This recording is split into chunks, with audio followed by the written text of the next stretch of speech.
ఆంధ్రప్రదేశ్ ఎన్నికల ఫలితాలు వచ్చిన తర్వాత ఎవరికీ అర్థం కాని ఒక మ్యాజిక్ బయటపడింది.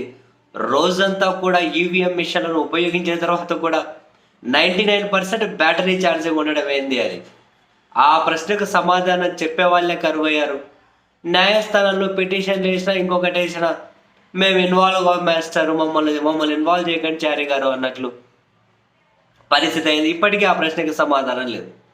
తర్వాత హర్యానా, అక్కడ కాంగ్రెస్ పార్టీ అధికారంలోకి రాబోతుంది అన్నాయి అన్ని ఎగ్జిట్ పోల్స్.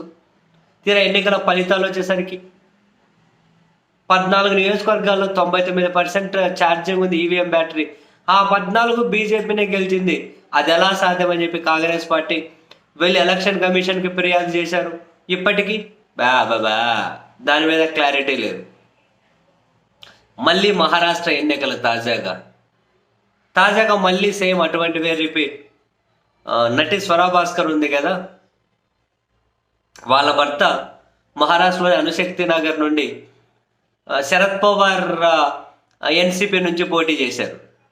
వాళ్ళ భర్త 16 రౌండ్లు లెక్కింపోయేంత వరకు కంప్లీట్ లీడ్లో ఉన్నారు. ఆయన కంప్లీట్ లీడ్లో ఉన్నారు. 17, 18, 19 ఆ 3 రౌండ్లు తెరిసేసరికి లెక్కింపు కోసం 99% బ్యాటరీ ఛార్జింగ్ ఉంది.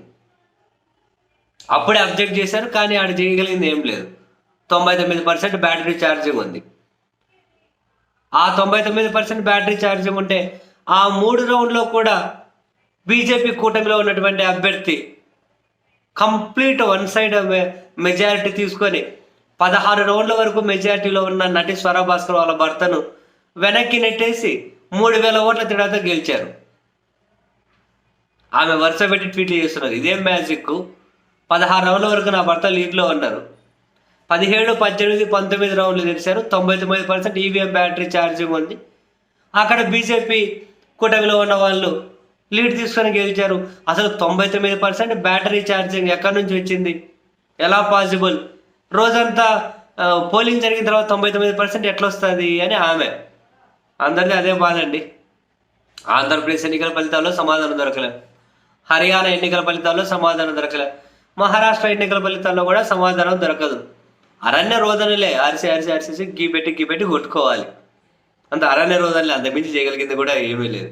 మళ్ళీ మహారాష్ట్ర ఎన్నికల్లో కూడా అదే.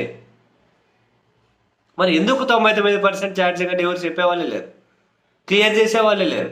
మీరంతే అరిసి గీ పెట్టి ఘోషించుకోవాల్సిందే. పట్టించుకునే వాళ్ళు ఉన్నారు, పాడున్నారు.